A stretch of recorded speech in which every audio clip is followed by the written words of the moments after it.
In this video, I'll be using the following products. Links are in the description. Milliput has kindly provided these products for me to use in this video. It is a company based in the UK and produces this amazing epoxy putty that can be used for virtually anything. It's easy to use and easy to sculpt. It is waterproof and sets rock solid. It also comes in many different colors. If you want to learn more about this product, be sure to visit their website.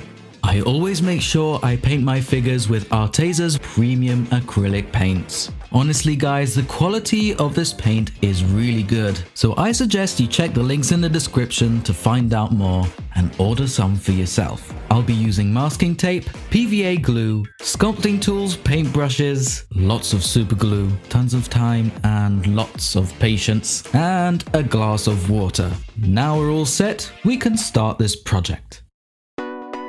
Hello everyone, this is Marco and welcome back to my channel. Today we're doing something special. I thought for this Jurassic June, why not bring back the classic Marco Makes hand sculpting videos. So today we'll be sculpting the BECKLESPINAX from the Chaos Theory show. I chose this one in particular because it looks really cool. There's something about it that looks really appealing to me, so I chose this one to sculpt. Now if you're not familiar with these classic hand sculpting videos, we will be making a inner core or sort of armature with masking tape. So why masking tape? Well, usually people make armatures out of aluminium or aluminum if you're American. But I kind of prefer masking tape because it is sticky. If we roll it with the sticky side out, you can actually use it as if it's clay, adding bit by bit and it sticks to itself. So this is what we're doing. I made an outline by rolling up some tape with the sticky side out, turning it into some kind of masking tape wire. And then we filled in that blank space with some more rolled up masking tape and sort of treating it as if it's clay.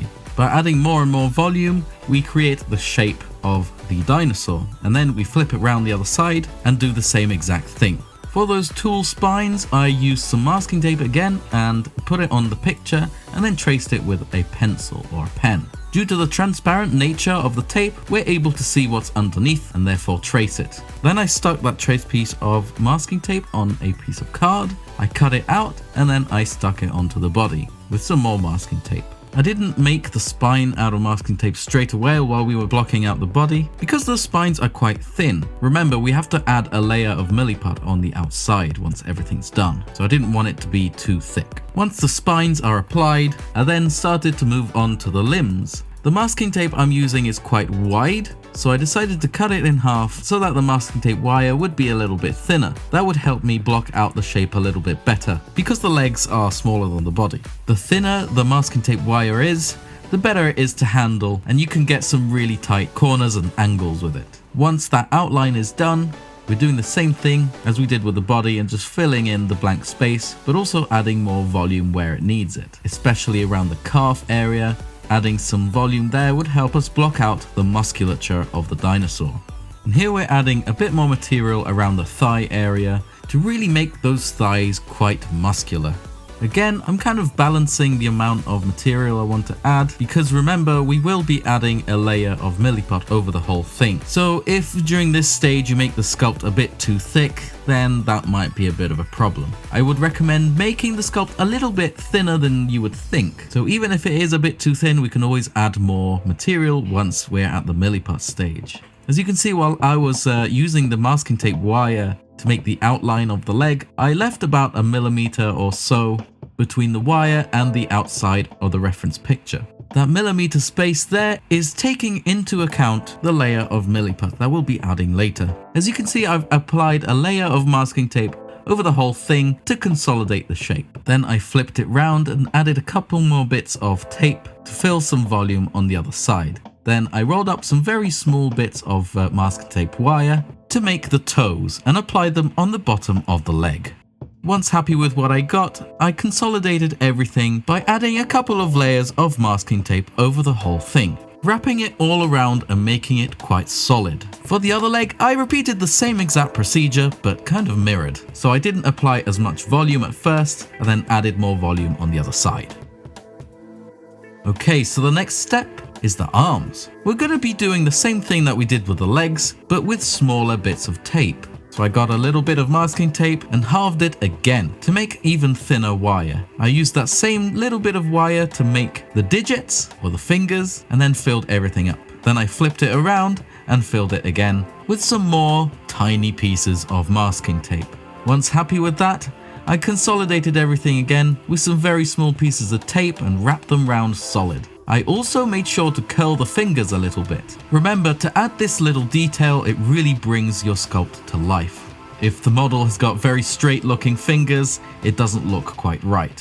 Once I was happy with that arm, I moved on to the next. And just like I did with the legs, I repeated the process pretty much identically, but flipped, mirrored. So once I did the outline, I filled it up a tiny bit and then flipped it and added more volume on the other side. Again, I'm making sure not to add much material anyway, because we'll be adding more volume later with Milliput. So I'm just trying to find a good balance between keeping it thin enough for when we add the next layer. Oh, and make sure, do not forget to curl those fingers the other way round. So now all of the limbs are done. I'm just placing them on the reference sheet and then position the body over them. The limbs will automatically stick to the body as the body still has the sticky side of the tape on the outside. Once everything's in position, we can add a bit more rolled up masking tape to fill in those empty gaps in between the thighs and to smooth out the shape a little bit between the body and the legs. Then we can consolidate everything with a big layer of masking tape with a sticky side down. Once everything's been covered, then we cover it again with a layer of PVA glue. This really helps, again, to consolidate the whole figure so that no pieces of tape will peel off, and it gives a little bit more strength and structure to the whole thing.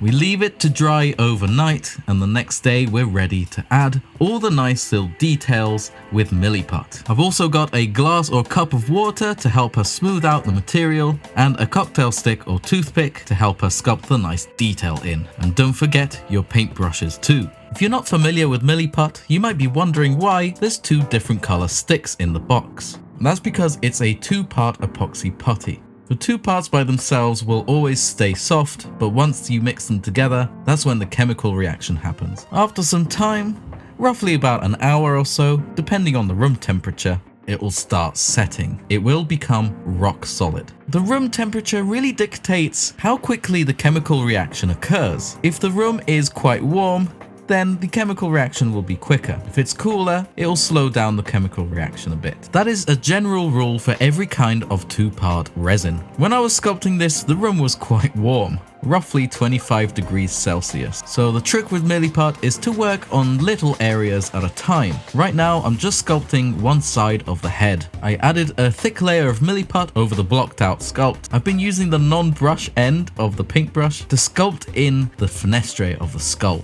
And I used the cocktail stick to add some more detail. When you're sculpting something like this, it's very important that you have multiple reference images. In this case, I'm using the official render that you can see in the background, but I'm also using Mattel's toy as reference too. 3D physical objects are always the best. As long as they're accurate, you can actually see every single angle of it. And that is the best kind of reference you want when sculpting. As you can see, I rolled up a tiny bit of Milliput and added it on top of the eye. This is a quick and easy way of making eyelids.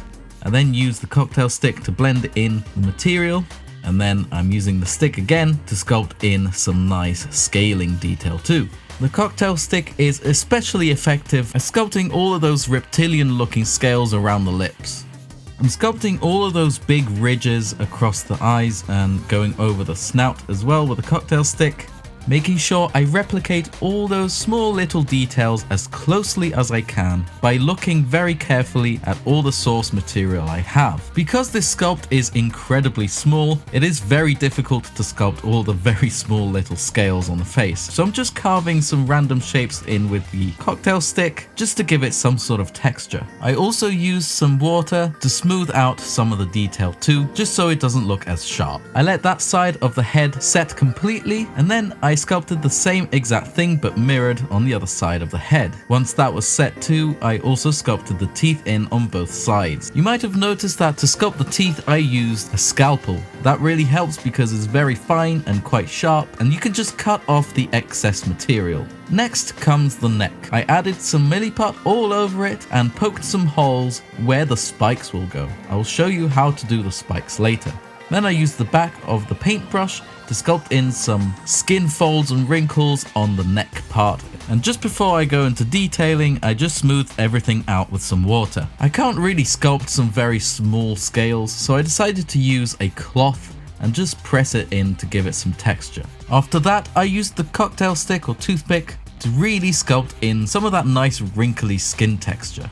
I made some more obvious wrinkles along the top of the neck, going all the way down vertically, and then just used some very light scoring across the whole thing to give it extra texture. Then I used a paintbrush with some water to kind of soften the detail a little bit. We don't like really sharp detail. If you're able to soften it down a tiny bit, it would look a lot more organic. Now this is how I made the spikes.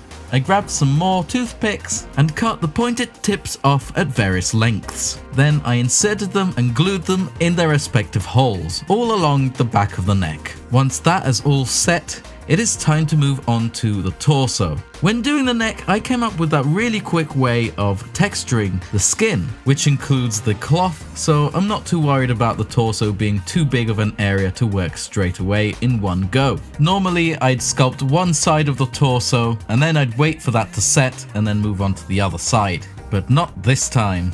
After I applied the Milliput, I smoothed it out with water, and now I'm adding some detail with the back of the paintbrush. This way I can show a little bit of bone poking out from the spine area, a little bit of rib cage showing too, a bit of the shoulder bone, and then all the nice wrinkles on the bottom of the tummy. Once I'm happy with that sort of broader detailing, I smooth everything out with some water and a paintbrush. This is something I really appreciate about Milliput, is the fact that it is workable with water. Water really does help a lot. The ability to be able to smooth out some areas and some detailing really does help a lot. It really makes things look a lot more organic. After I textured with some cloth, I then added a lot of wrinkles with a cocktail stick and added some more texture, just like I did with the neck. Once the body part is dry, I moved on to the arm. I had some extra Milliput lying around, and I thought I'd use that from that same batch or mix we used for the body to sculpt the arm in. I just added the material over the masking tape core and sculpted in some wrinkles and all of those scoots along the fingers. I let everything set and moved on to the tail. I applied a big part of Milliput all over the tail on both sides, and also I added it on the thighs. I should also mention I highly recommend you use gloves while using Milliput because it can provoke some allergic reactions. Luckily, I don't have any sort of allergic reaction with Milliput, so I'm just freely using it without any gloves. I've used it for years and I've not had any issues at all. Once I was happy with the amount of volume on the tail, I used water to smooth everything out really nicely. Then I added a bit more material on the thighs and smoothed everything again. As you can see, I'm using the back of the paintbrush to sculpt in some of that musculature on the thighs. I used that same part of the brush to add in some wrinkles behind the thighs onto the tail. Next, I used the cloth to texture everything, and then I moved on with the texturing using the cocktail stick. I'm just sculpting in all of those nice wrinkly details on the thighs, on the top of the thighs, and then I started texturing the tail with those wrinkles too. I'm scoring with the cocktail stick and smoothing with water and the brush, alternating between those throughout the whole tail, doing one side and then doing the other side later on. I find that when I start scoring with the cocktail stick and it starts getting a little bit too sticky, that is a good moment to use the water to smooth everything out again, or at least soften the detail a bit. That will make running the cocktail stick on the Milliput a lot smoother too. Once I was happy with all of that, I moved on to sculpting the legs. I mixed a fresh batch of Milliput and applied a very thin layer over one leg. I also applied some of it in between the thighs. I smoothed everything out with some water and a brush. I find that working on one leg first and then working on the second one later on after it's set to be a smarter move, because it is quite tricky to sculpt the leg, especially the toes, and that requires a lot of time. So by mixing enough Milliput to do one leg first and then later mixing a new batch to sculpt the other leg, it'll save you from rushing the sculpt, and it'll save some material too. Because if you mix too much first and then end up not using half of it, that is a little bit of a waste. So I used the sharp point of the cocktail sticks to make the claws. I glued them on, then I covered the feet with Milliput and smoothed everything out. I also added a dew claw completely made out of Milliput, and I smoothed everything out. I used the back of the paintbrush to add some musculature on the calf, and then I used the cocktail stick to sculpt in some of those nice wrinkles and skin texture.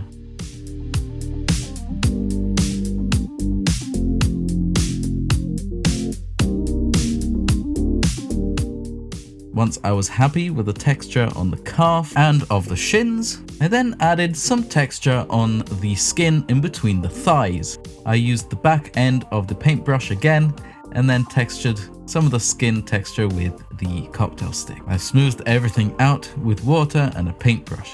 Then I moved on to the feet and the toes. I scored in some lines for some skin texture, and I added some of those scoots on the dew claw.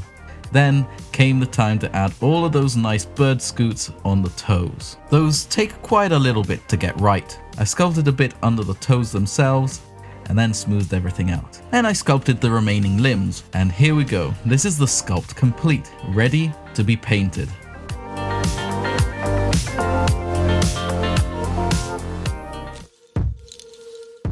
So I started painting using a base color. The base color is this nice olive green. I mixed it using a lot of yellow, a bit of primary blue, and just a little hint of red. The red helps it become a little bit more brown rather than just straight green. And that, ladies and gentlemen, is how you create a nice olive green. The next step is to add that nice maroon shading. I created that color by mixing black and red.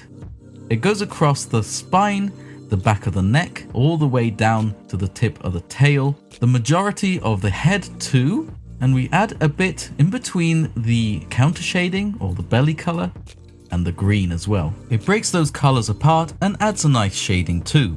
You might have noticed I'm using two brushes while applying this maroon color. The second brush just has water. It helps me blend in and disperse the color with the green. I applied the maroon on the arms and on the legs too. I'll let you enjoy the rest of this maroon part, and I'll catch you on the next painting segment.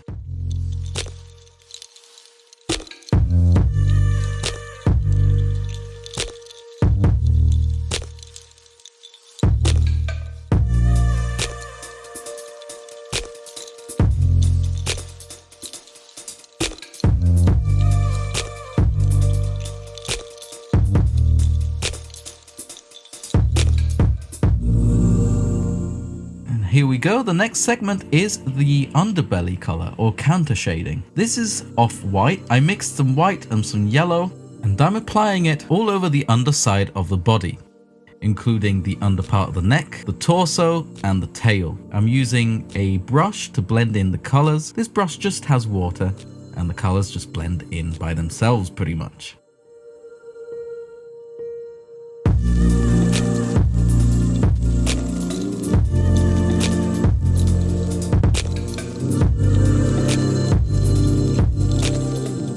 Next, I mixed some lighter green and applied it on the top of the neck, and I blended it in with water again. The face has some nice red patterning going on, so I mixed some red with a little bit of yellow and put it on the face, on the snout, and a little bit on the neck too. The next stage is dry brushing. I mixed some grey and dry brushed the whole figure with it. Then I mixed some off-white again and painted the teeth and the spikes on the back of the neck.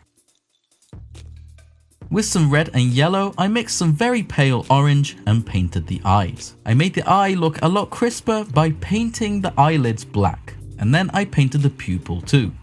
Once I double checked the figure and I was happy with it, I sprayed it with some nice satin lacquer. And ladies and gentlemen, I present to you the finished BECKLESPINAX figure.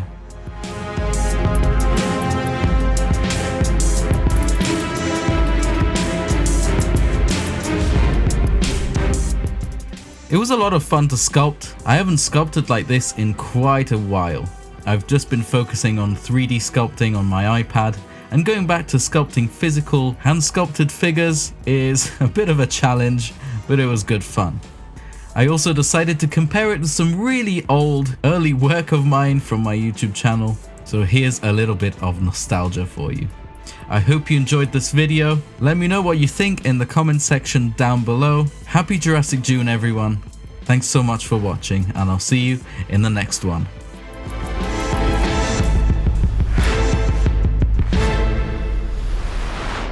I would like to give a massive thank you to all of my Patreons. Seriously guys, your support really does mean the world to me, as it helps me do what I love for you. You help me buy materials, and most of all, you give me a helping hand with improving the quality of the content of my videos. Even if it's just a small donation, every little helps.